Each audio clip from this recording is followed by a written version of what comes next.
ఓం నమో వెంకటేశాయ. అందరికీ నమస్కారం. హిందూ టెంపుల్స్ ఇన్ఫర్మేషన్‌కి స్వాగతం. నా పేరు శ్రీకాంత్.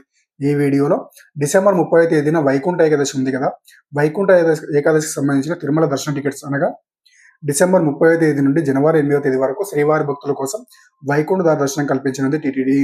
ఈ 10 రోజుల పాటు ఎవరెవరికి దర్శనం కల్పిస్తుంది టీటీడీ, అలాగే ఎలాంటి దర్శన టికెట్ లేకుండా వెళ్ళేవారు ఏ విధంగా వెళ్ళాలి, ఎక్కడి నుంచి వెళ్ళి దర్శనం చేసుకోవాలి, అలాగే దర్శనానికి వెళ్ళే సమయంలో ఏ ప్రూఫ్ తీసుకెళ్లాలో ఆ సమాచారం తెలియజేసే ప్రయత్నం చేస్తున్నాను.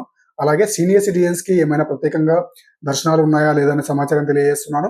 అలాగే ఈ డిసెంబర్ నెలలో ఎలాంటి దర్శన టికెట్ లేకుండా తిరుమల వెళ్ళేవారు ఏ విధంగా దర్శనం చేసుకోవాలి అనగా, కొండ కింద తిరుపతిలో ఎక్కడ దర్శన టికెట్స్ ఏ సమయంలో ఇస్తారు, ఎస్ఎస్డి సర్వదర్శన టోకెన్స్‌ను ఆ సమాచారం కూడా, ఆఫ్‌లైన్ దర్శన టోకెన్స్ గురించి కూడా ఈ వీడియోలో వివరించే ప్రయత్నం చేస్తున్నాను. అలాగే ఎలాంటి రూమ్ బుక్ చేసుకొని భక్తులకు రూమ్స్ ఎక్కడ ఇస్తారు కొండపైన, అలాగే అవి ఏ సమయంలో ఇస్తారు, ఏ సమయానికి వెళ్తే మీకు రూమ్స్ దొరికే అవకాశం ఉందో కూడా ఈ వీడియోలో వివరించే ప్రయత్నం చేస్తున్నాను. అలాగే అలిపిరి మెట్ల మార్గం మరియు శ్రీవారి మెట్ల మార్గం సమయాలు ఏంటి, అలిపిరి మెట్ల మార్గంలో ఎలాంటి దర్శన టికెట్ తీసుకెళ్ళాలి, అలాగే శ్రీవారి మెట్టు మార్గంలో వెళ్ళే వారికి ఎలాంటి దర్శన టికెట్ తీసుకెళ్ళాలి, ఆ విషయాలు కూడా వివరించే ప్రయత్నం చేస్తున్నాను.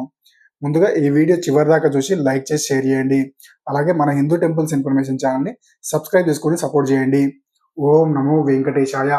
ఇక ముందు వీడియోలోకి వెళ్తే, డిసెంబర్ 30వ తేదీన వైకుంఠ ఏకాదశి ఉంది కాబట్టి డిసెంబర్ 30వ తేదీ నుండి జనవరి 8వ తేదీ వరకు 10 రోజుల పాటు శ్రీవారి భక్తుల కోసం వైకుంఠ ద్వార దర్శనం కల్పించనుంది టీటీడీ.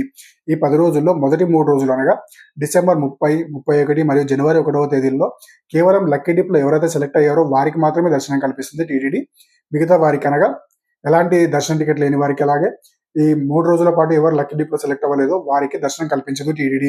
కొండపైకి వెళ్ళినా కూడా దర్శనం కల్పించదు టీటీడీ. కాబట్టి ఈ 3 రోజుల్లో దర్శన టికెట్ లేని వారు కొండపైకి వెళ్ళకపోవడం మంచిది. కాబట్టి ఈ విషయాన్ని దృష్టిలో ఉంచుకోగలరు. కేవలం ఎవరైతే సెలెక్ట్ అయ్యారు లక్కీ డిప్లో ఈ వాట్సాప్ బాట్ ద్వారా, అలాగే టీటీడీ అఫీషియల్ వెబ్సైట్ మరియు టీటీడీ దేవస్థానం యాప్ ద్వారా ఎవరైతే లక్కీ డిప్లో వేసుకొని సెలెక్ట్ అయ్యారో వాళ్ళకి మెసేజ్ వస్తుంది కదా, వాళ్ళు మాత్రమే ఆ వచ్చిన మెసేజ్ ద్వారా మీ మొబైల్ నెంబర్ ద్వారా లాగిన్ అయ్యి మీ దర్శన టికెట్ని కన్ఫర్మ్ చేసుకొని ఆ దర్శన టికెట్ తీసుకుని వెళ్ళిన వారికే ఈ 3 రోజుల పాటు దర్శనం కల్పిస్తుంది టీటీడీ. కాబట్టి ఈ 3 రోజుల పాటు కేవలం ఎవరైతే లక్కీ డిప్లో సెలెక్ట్ అయ్యారో వారు మాత్రమే వెళ్లాల్సిందిగా మనవి. ఇక మిగతా 7 రోజులు అనగా జనవరి 2వ తేదీ నుండి జనవరి 8వ తేదీ వరకు ఆన్లైన్లో రూ. 300 ప్రత్యేక ప్రవేశ దర్శన టికెట్స్ను ప్రతిరోజు 15,000 చొప్పున టీటీడీ రిలీజ్ చేయడం జరిగింది. ఎవరైతే బుక్ చేసుకున్నారో వారు రూ. 300 క్యూ లైన్ ద్వారా వెళ్ళి దర్శనం చేసుకోవచ్చు. అలాగే శ్రీవారి ట్రస్ట్ టికెట్స్ని కూడా విడుదల చేయడం జరిగింది. అవి కూడా కంప్లీట్గా అయిపోవడం జరిగింది. వారు కూడా తమ దర్శన టికెట్ తీసుకొని వెళ్ళవలసిందిగా మనవి. అలాగే ఎలాంటి దర్శన టికెట్ లేని వారు కొండపైకి డైరెక్ట్గా వెళ్ళవచ్చు, కానీ ఖచ్చితంగా ఆధార్ కార్డ్ తీసుకువెళ్లాల్సి ఉంటుంది. అది చిన్నపిల్లల నుంచి పెద్దవారికి ఎవరైనా వెళ్ళవచ్చు. అలాగే సీనియర్ సిటిజన్స్కు ప్రత్యేక దర్శనాలు అంటూ ఏమీ ఉండవు. కాబట్టి సీనియర్ సిటిజన్స్ నడవగలము అనే వారు ఖచ్చితంగా వెళ్ళవచ్చు. అందరితో పాటే వైకుంఠ క్యూ కాంప్లెక్స్ 2 ద్వారా వెళ్ళి దర్శనం చేసుకోవాల్సి ఉంటుంది. ఎలాంటి దర్శన టికెట్ లేకుండా డైరెక్ట్ కొండపైకి వెళ్ళి మీ లగేజ్ లాకర్స్లో కానీ ఏదైనా రూమ్ తీసుకొని అక్కడ పెట్టుకొని మీరు డైరెక్ట్ వైకుంఠ క్యూ కాంప్లెక్స్ 2 ద్వారా వెళ్ళి దర్శనం చేసుకోవచ్చు. ఈ ఎలాంటి దర్శన టికెట్ లేకుండా వెళ్ళే వారికి దాదాపు 12 నుండి 15 గంటల దర్శన సమయం పట్టవచ్చు. అలాగే కొన్నిసార్లు 24 గంటల సమయం కూడా పట్టవచ్చు. ఆ విధంగా ప్లాన్ చేసుకొని వెళ్లాల్సిందిగా మనవి. ఎలాంటి దర్శన టికెట్ లేకుండా డైరెక్ట్ కొండపైకి వెళ్ళవచ్చు. అలాగే ఆధార్ కార్డ్ కంపల్సరీ తీసుకువెళ్ళాలి. వైకుంఠం క్యూ కాంప్లెక్స్ 2 ద్వారా వెళ్ళి స్వామివారిని దర్శనం చేసుకొని వైకుంఠ దర్శనం చేసుకోవాల్సి ఉంటుంది. కాబట్టి ఈ విషయాన్ని దృష్టిలో ఉంచుకోవాల్సిందిగా మనవి. అలాగే ఈ వైకుంఠ దర్శనం 10 రోజుల పాటు రూమ్స్ కూడా ఆన్లైన్లో టీటీడీ విడుదల చేయడం జరగదు. కేవలం కొండపైన ఆఫ్లైన్లోనే ఇవ్వడం జరుగుతుంది. సిఆర్ఓ ఆఫీస్ దగ్గర ఇస్తుంది. ప్రస్తుతానికి ఉన్న సమాచారం ప్రకారం సిఆర్ఓ ఆఫీస్ దగ్గర ఇస్తుంది రూమ్స్. ఎర్లీ మార్నింగ్ 5 గంటల నుండి ఇవ్వడం జరుగుతుంది. దీనికోసం భక్తులు క్యూ లైన్లో తెల్లవారుజామున 1-2 గంటల నుంచి క్యూ లైన్లో ఉండడం జరుగుతుంది. కాబట్టి 5 గంటల నుంచి ఇవ్వడం జరుగుతుంది. కాబట్టి ఎవరైతే రూమ్ కావాలనుకుంటున్నారో వారు సిఆర్ఓ ఆఫీస్ దగ్గరికి 1-2 ఆ మధ్యలో వెళ్ళి లైన్లో వెయిట్ చేయాల్సిందిగా మనవి. తెల్లవారుజామున 5 గంటల నుంచి ఈ రూమ్స్ ఇవ్వడం ప్రారంభిస్తుంది టీటీడీ. ఆ రూమ్స్ అయిపోయే వరకు ఆ రోజు ఇస్తుంది. ఈ రూమ్స్ దొరకడానికి మనకు టోకెన్ ఇచ్చిన తర్వాత 1 నుంచి 2 గంటల సమయం పడుతుంది. కాబట్టి ఈ రూమ్స్ కేవలం ఆఫ్లైన్లో మాత్రమే ఇస్తుంది. ఈ 10 రోజులకు సంబంధించిన రూమ్స్ను కేవలం ఆఫ్లైన్లో మాత్రమే ఇస్తుంది టీటీడీ. ఆన్లైన్లో విడుదల చేయడం లేదు. కాబట్టి ఈ విషయాన్ని కూడా దృష్టిలో ఉంచుకొని వెళ్లాల్సిందిగా మనవి శ్రీవారి భక్తులు. అలాగే free లాకర్స్ను PAC1, PAC2, PAC3, PAC4 దగ్గర ఫ్రీ లాకర్స్ ఇవ్వడం జరుగుతుంది. ఈ PAC2 అనేది మనకు మాధవ నిలయం దగ్గర ఉంటుంది, సిఆర్ ఆఫీస్ దగ్గరగా ఉంటుంది. అలాగే PAC1 ఇక్కడనే మనకు సిఆర్ ఆఫీస్ పక్కనే ఉంటుంది. వీటి దగ్గర కూడా ఫ్రీ లాకర్స్ అందుబాటులో ఉంటాయి. మాధవ నిలయంలో ఇప్పుడు ఇంతకుముందు డైరెక్ట్ గా హాల్లోకి వెళ్తే అక్కడ ఇచ్చేవారు. ప్రస్తుతం మాధవ నిలయం స్టార్టింగ్ లోనే లెఫ్ట్ సైడ్ లో మనకి లాకర్ కి సంబంధించిన ఒక 2 కౌంటర్లు ఏర్పాటు చేసి అక్కడ మీ ఆధార్ కార్డు చూపిస్తే మీకు లాకర్ ఇవ్వడం జరుగుతుంది. కాబట్టి ఆ లాకర్ అక్కడ నమోదు చేసుకొని మీకు ఏ హాల్లో లాకర్ వస్తుందో ఆ విధంగా వెళ్ళి లాకర్ తీసుకోవాల్సిందిగా మనవి. ఇక ఇప్పుడు డిసెంబర్ నెలలో ఎలాంటి దర్శన టికెట్ లేకుండా వెళ్లే వారి కోసం కొండ కింద తిరుపతిలోని 3 కేంద్రాల్లో ఎప్పట్లాగానే సర్వదర్శన్ టోకెన్ SSD టోకెన్స్ ఇవ్వడం జరుగుతుంది. ప్రతిరోజు కూడా రేపటికి సంబంధించిన టికెట్స్ ముందు రోజు ఈ రోజు ఇవ్వడం జరుగుతుంది. అనగా డిసెంబర్ 11వ తేదీకి సంబంధించిన టికెట్స్ డిసెంబర్ 10వ తేదీన మధ్యాహ్నం 12 గంటల నుంచి సాయంత్రం 5 గంటల లోపు ఏ సమయంలో అయినా ఇవ్వచ్చు. దానికోసం భక్తులు ఉదయం 10 గంటల నుండే క్యూ లైన్లో వెయిట్ చేయడం జరుగుతుంది. ఈ దర్శన టికెట్స్ ఇచ్చే ప్లేసెస్ ఏవి అంటే శ్రీనివాసం, ఇది బస్టాండ్కు దగ్గరలో ఉంటుంది. తిరుపతి మెయిన్ బస్టాండ్కు దగ్గరలో ఉంటుంది శ్రీనివాసం. ఇక్కడ SSD టోకెన్స్ ఇవ్వడం జరుగుతుంది. అలాగే ఈ శ్రీనివాసంలో రూమ్స్తో పాటు లాకర్స్ కూడా అందుబాటులో ఉన్నాయి. ఉచిత లాకర్స్ అందుబాటులో ఉంటాయి. ఎవరైనా ఎర్లీగా వస్తే ఈ లాకర్స్ దగ్గర లాకర్స్ తీసుకొని అక్కడ ఉండవచ్చు. అలాగే ఇక్కడ అన్నప్రసాదం కూడా ఫస్ట్ ఫ్లోర్లో, లాకర్స్ ఫస్ట్ ఫ్లోర్లోనే ఉంటాయి. అలాగే అన్నప్రసాదం కూడా ఫస్ట్ ఫ్లోర్లో ఇవ్వడం జరుగుతుంది శ్రీవారి భక్తుల కోసం ఉచిత అన్నప్రసాదం.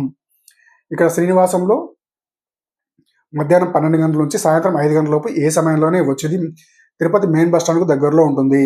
ఇక రెండవది విష్ణు నివాసం, ఇది రైల్వే స్టేషన్ ఆపోజిట్లో ఉంటుంది. ఇక్కడ కూడా మధ్యాహ్నం 12 గంటల నుంచి సాయంత్రం 5 గంటల లోపు ఏ సమయంలోనే వచ్చి ఇక్కడ శ్రీనివాసం మరియు విష్ణు నివాసంలో కేవలం SSD సర్వదర్శన్ టోకెన్స్ మాత్రమే ఇస్తారు. దివ్యదర్శన్ టోకెన్స్ ఇవ్వడం జరగదు. SSD Sarva Darshan tokens, time slot Sarva Darshan tokens ఇవ్వడం జరుగుతుంది. ఈ విష్ణు నివాసంలో కూడా మనకు లాకర్స్ అందుబాటులో ఉంటాయి. అలాగే రూమ్స్ కూడా అందుబాటులో ఉంటాయి. ఇక మూడవది భూదేవి కాంప్లెక్స్, ఇది అలిపిరి మెట్ల మార్గానికి దగ్గరలో ఉంటుంది. మన తిరుపతి మెయిన్ బస్ స్టాండ్ నుంచి భూదేవి కాంప్లెక్స్ లేదా బాలాజీ బస్ స్టాండ్ అంటే అక్కడ డ్రాప్ చేస్తారు. అక్కడ దివ్యదర్శన్ టోకెన్స్ తో పాటు SSD టోకెన్స్ కూడా ఇస్తారు. SSD సర్వదర్శన్ టోకెన్స్ తో పాటు దివ్యదర్శన్ టోకెన్స్ కూడా ఇస్తారు. ఈ దివ్యదర్శన్ టోకెన్స్ ని శ్రీవారి మెట్టు మార్గంలో వెళ్లే వారి భక్తుల కోసం ఇవ్వడం జరుగుతుంది. ఈ రెండింటి కూడా సపరేట్ కౌంటర్స్ ఏర్పాటు చేసి ఇవ్వడం జరుగుతుంది. ఈ 3 కౌంటర్స్లు కలిపి ప్రతిరోజు 18,000 నుండి 20,000, 22,000 టోకెన్లు ఇవ్వడం జరుగుతుంది రద్దీని బట్టి. కేవలం ఈ 3 కేంద్రాల్లో ఒకేసారి ఇవ్వడం జరుగుతుంది. ఈ 3 కౌంటర్స్ కలిపి ఈ 18,000 నుంచి 20,000 టోకెన్లు, 22,000 టోకెన్లు ఇవ్వడం జరుగుతుంది. ఈ టోకెన్స్ ను కూడా ప్రతిరోజు ఒకే సమయంలో ఇవ్వడం జరగదు. రద్దీని బట్టి ఒక్కోసారి 12 గంటల నుంచి సాయంత్రం 4 గంటల మధ్యలో ఏ సమయంలోనే ఇవ్వచ్చు. దానికోసం భక్తులు మధ్యాహ్నం ఉదయం 10 గంటల నుంచి క్యూలో ఉండడం జరుగుతుంది. కాబట్టి ఎవరైతే వెళ్తారో 10-11 గంటల లోపు క్యూ లైన్లోకి వెళ్తే మీకు మార్నింగ్ స్లాట్ దొరకడం జరుగుతుంది. ఈ రద్దీని బట్టి ఇవ్వడం జరుగుతుంది. కాబట్టి ఈ విధంగా ప్లాన్ చేసుకోవాల్సిందిగా మనవి. అలాగే ఎర్లీగా వచ్చిన వారు ఏం చేయాలి అంటే ముందుగా మనకి తిరుపతి నుండి 7 కిలోమీటర్ల దూరంలో ఉన్న శ్రీనివాస మంగాపురం అలివేల మంగాపురం వెళ్ళి అమ్మవారిని దర్శించుకొని మళ్ళీ మీ ఏ కౌంటర్ దగ్గరికి వెళ్తారో ఆ కౌంటర్ దగ్గరికి వెళ్ళి ఈ దర్శన టికెట్ తీసుకోవాల్సిందిగా మనవి. అలివేల మంగాపురంలో అమ్మవారు ఉంటారు కాబట్టి అమ్మవారిని దర్శనం చేసుకొని మళ్ళీ కౌంటర్స్ దగ్గరకు వచ్చి దర్శన టికెట్ తీసుకొని డైరెక్ట్ కొండపైకి వెళ్ళవచ్చు. కొండపైకి దర్శన టికెట్ తీసుకున్నాక ఈ శ్రీనివాసం మరియు విష్ణు నివాసంలో దర్శన టికెట్ తీసుకున్న వారు ఏ విధంగా వెళ్ళవచ్చు, బస్సులో అయినా వెళ్ళవచ్చు లేదా అలిపిరి మెట్ల మార్గంలో అయినా వెళ్ళవచ్చు. ఈ అలిపిరి మెట్ల మార్గంలో వెళ్లే వారి కోసం సపరేట్ దివ్యదర్శన్ టోకెన్స్ అంటూ ఇవ్వడం జరగదు. ఎలాంటి దర్శన టికెట్ లేకుండా కూడా అలిపిరి మెట్ల మార్గంలో వెళ్ళవచ్చు. అలాగే ఏదైనా దర్శన టికెట్ అనగా 300 రూపాయల ప్రత్యేక ప్రవేశ దర్శన టికెట్ అయినా లేకపోతే ఈ SSD టోకెన్స్ సర్వదర్శన్ టోకెన్ అయినా లేదా కళ్యాణ్ టికెట్స్ ఉన్న వాళ్ళు కూడా అలిపిరి మెట్ల మార్గంలో నడిచి వెళ్ళవచ్చు. అలిపిరి మెట్ల మార్గంలో వెళ్లే వారికి ఎలాంటి దర్శన టికెట్ అనేది సపరేట్ గా ఇవ్వడం జరగదు. అలాగే భూదేవి కాంప్లెక్స్ లో దివ్యదర్శన్ టోకెన్ తీసుకున్న వారు ఖచ్చితంగా శ్రీవారి మెట్టు మార్గంలోనే వెళ్ళవలసి ఉంటుంది. ఎందుకంటే వీరు 1200 మెట్టు దగ్గర మీరు తీసుకున్న టోకెన్స్ ను స్కానింగ్ చేయించాల్సి ఉంటుంది. ఇక్కడ స్కానింగ్ చేయించకపోతే మనకు దర్శనం కల్పించదు టీటీడీ. కాబట్టి ఎవరైతే దివ్యదర్శన్ టోకెన్ తీసుకుంటారో వారు ఖచ్చితంగా శ్రీవారి మెట్టు మార్గంలో నడక మార్గంలో వెళ్ళవలసి ఉంటుంది. అలాగే 1200 మెట్టు దగ్గర ఖచ్చితంగా స్కానింగ్ చేయించవలసి ఉంటుంది. ఈ విషయాన్ని కూడా దృష్టిలో ఉంచుకోవాల్సిందిగా మనవి. అలాగే ఈ టోకెన్స్ దివ్యదర్శన్ టోకెన్స్ ప్రతిరోజు కూడా 1500 నుండి 3000 వరకు రద్దీని బట్టి ఇవ్వడం జరుగుతుంది. కాబట్టి ఈ విషయాన్ని భక్తులు దృష్టిలో ఉంచుకోవాల్సిందిగా మనవి. అలాగే ఈ శ్రీవారి మెట్టు మార్గం ఉదయం 6 గంటల నుంచి సాయంత్రం 5 గంటల వరకు అనుమతిస్తారు. ఎలాంటి దర్శన టికెట్ లేకుండా కూడా డైరెక్ట్ కూడా వెళ్ళవచ్చు. అలాగే దివ్యదర్శన్ టోకెన్ తీసుకున్న వారు మాత్రం ఖచ్చితంగా శ్రీవారి మెట్టు మార్గంలోనే వెళ్ళవలసి ఉంటుంది. ఇది మన తిరుపతి రైల్వే స్టేషన్ నుండి ఫ్రీ బస్సు అందుబాటులో ఉంటుంది. అలాగే ఆర్టీసీ బస్సులు కూడా శ్రీవారి మెట్టు మార్గం అందుబాటులో ఉంటాయి ఉదయం 5 గంటల నుంచి. కాబట్టి ఈ విషయాన్ని కూడా దృష్టిలో ఉంచుకోవాల్సిందిగా మనవి. అలాగే అలిపిరి మెట్ల మార్గం ఉదయం 5 గంటల నుంచి సాయంత్రం నైట్ 9 గంటల వరకు ఉంటుంది. ఇందులో చిన్నపిల్లలకు కేవలం ఉదయం 5 గంటల నుంచి మధ్యాహ్నం 2 గంటల వరకే అలో చేస్తుంది టీటీడీ. అలా చిన్నపిల్లలు ఉన్నవారు మధ్యాహ్నం 2 గంటల వరకే వెళ్ళాల్సి ఉంటుంది. 2 దాటిన తర్వాత చిన్నపిల్లలను అలో చేయరు. కాబట్టి ఈ 2 గంటల వరకే ప్లాన్ చేసుకోవాల్సిందిగా మనవి. ఒకవేళ చిన్నపిల్లలు ఉంటే బస్సులో వెళ్ళాల్సిందిగా మనవి. ఈ ఎస్ఎస్డి సర్వదర్శన్ టోకెన్ తీసుకున్న వారు ఎలాగైనా వెళ్ళవచ్చు కొండపైకి. అలిపిరి మెట్ల మార్గం, శ్రీవారి మెట్టు మార్గం లేదా బస్సులో కూడా డైరెక్ట్గా వెళ్ళవచ్చు. అలాగే ఈ మెట్ల మార్గం అలిపిరి మెట్ల మార్గం ఉదయం 5 గంటల నుంచి రాత్రి 9 గంటల వరకు అలౌ చేస్తారు. మధ్యాహ్నం 2 గంటల వరకు మాత్రమే చిన్నపిల్లల్ని అలౌ చేస్తారు. అలాగే శ్రీవారి మెట్టు మార్గంలో ఉదయం 6 గంటల నుంచి సాయంత్రం 5 గంటల వరకు మాత్రమే అలౌ చేస్తారు. అలాగే ఈ ఎస్ఎస్డి సర్వదర్శన్ టోకెన్స్ మరియు దివ్య దర్శన్ టోకెన్స్ ఏ టోకెన్స్ అయినా కూడా 12 సంవత్సరాల పిల్లలకు దర్శన టికెట్ అవసరం లేదు. కానీ దర్శనానికి వెళ్ళేటప్పుడు ఆధార్ కార్డ్ చూపించాల్సి ఉంటుంది ఏజ్ ప్రూఫ్ కోసం. అలాగే ఈ ఎస్ఎస్డి సర్వదర్శన్ టోకెన్స్ కోసం వెళ్ళేవారు ఖచ్చితంగా ఆధార్ కార్డు జిరాక్స్ కానీ ఒరిజినల్ కానీ తీసుకువెళ్లాల్సి ఉంటుంది. మొబైల్లో చూపిస్తే వాళ్ళు అలో చేయరు. కాబట్టి ఖచ్చితంగా జిరాక్స్ కానీ లేదా ఒరిజినల్ కానీ తీసుకువెళ్లాల్సి ఉంటుంది. ఈ విధంగా ప్లాన్ చేసుకోండి. అలాగే జిరాక్స్ తీసుకునేటప్పుడు మన డీటెయిల్స్ క్లారిటీగా ఉండేటట్టు జిరాక్స్ తీసుకుంటే బెటరు. అలాగే 12 సంవత్సరాల పిల్లలకు దర్శన టికెట్ అవసరం లేదు. కాబట్టి ఆధార్ కార్డు మాత్రం జిరాక్స్ కానీ ఒరిజినల్ కానీ దర్శనానికి వెళ్ళేటప్పుడు ఖచ్చితంగా క్యారీ చేయాల్సి ఉంటుంది. అలాగే వైకుంఠ దర్శనానికి వెళ్ళేవారు కూడా ఖచ్చితంగా ఆధార్ కార్డు తీసుకువెళ్లాల్సి ఉంటుంది. ఇక అలాగే ఈ సర్వదర్శన్ టోకెన్స్ తీసుకున్న వారు కొండపైన రూమ్ ఎక్కడ తీసుకోవాలంటే సిఆర్ ఆఫీస్ దగ్గర తీసుకోవాల్సి ఉంటుంది. వీరికి కూడా ప్రతిరోజు ఉదయం 5 గంటల నుంచి రూమ్స్ ఇవ్వడం జరుగుతుంది. ఆన్లైన్లో కేవలం 40% వరకు మాత్రమే రూమ్స్ విడుదల చేయడం జరుగుతుంది. మిగతా రూమ్స్ అన్ని కేవలం ఆఫ్లైన్లో ఇస్తుంది టీటీడీ. కాబట్టి ఈ 300 రూపాయల దర్శన టికెట్ పొందిన వారు రూమ్ దొరకకపోతే బాధపడాల్సిన అవసరం లేదు. డైరెక్ట్ కొండపైకి వెళ్ళి రూమ్ తీసుకోవాల్సి ఉంటుంది.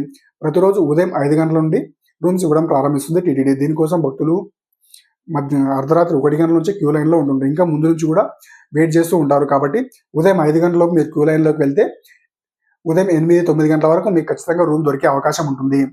అదే వీకెండ్స్లో అయితే ఖచ్చితంగా వీకెండ్స్లో అయినా కూడా దొరుకుతుంది. కానీ మధ్యాహ్నం ఆ టైంలో వెళ్తే దొరకడం కష్టం. అదే వీక్ డేస్లో అయితే కొద్దిగా లేట్గా వెళ్ళిన 9, 10, 11 గంటలకు వెళ్ళినా కూడా రూమ్ దొరికే అవకాశం ఉంటుంది. అలాగే వైకుంఠ ద్వార దర్శన సమయంలో రూమ్ దొరికే అవకాశం కొద్దిగా కష్టం. కాబట్టి ఎర్లీ మార్నింగ్ రూమ్ ఖచ్చితంగా కావాలనుకునే వాళ్ళు ఎర్లీ మార్నింగ్ 1 ఆ సమయంలో క్యూ లైన్లో వెళ్ళి వెయిట్ చేయడం మంచిది. అలాగే ఈ డిసెంబర్లో ఎవరైతే దర్శనానికి వెళ్ళాలనుకుంటారో వాళ్ళకు రూమ్ దొరకకపోతే లాకర్స్ కూడా అందుబాటులో ఉంటాయి. PAC 1, PAC 2 ఈ విధంగా అందుబాటులో ఉన్నాయి. నారాయణాద్రి అలాగే బృందవనంలో ఇక్కడ అందుబాటులో ఉంటాయి. కాబట్టి అక్కడ లాకర్స్ తీసుకోవాల్సిందిగా మనవి. అలాగే వెంగమాంబ అన్నప్రసాదం ఈ సమయాలకు వస్తే నార్మల్ డేస్లో ప్రస్తుతం ఉన్న సమయాల్లో ఉదయం 7:30 నుంచి రాత్రి 11 గంటల వరకు యథావిధిగా ఉచిత అన్నప్రసాదం అందించడం జరుగుతుంది. ఇందులో కేవలం సాయంత్రం 4 గంటల నుంచి 5 గంటల వరకు మాత్రమే బ్రేక్ ఉంటుంది. మిగతా సమయాల్లో ఉదయం టిఫిన్ అల్పాహారం ఉంటుంది, తర్వాత భోజనం ఉంటుంది. ఇక ఈ ఇన్ఫర్మేషన్ కనుక మీకు నచ్చితే ఈ వీడియో లైక్ చేసి షేర్ చేయండి. అలాగే తిరుమల తాజా సమాచారం అందించే ప్రయత్నం చేస్తున్న మన హిందూ టెంపుల్స్ ఇన్ఫర్మేషన్ ఛానల్ని సబ్స్క్రైబ్ చేసుకొని సపోర్ట్ చేయండి. ఓం నమో వెంకటేశాయ.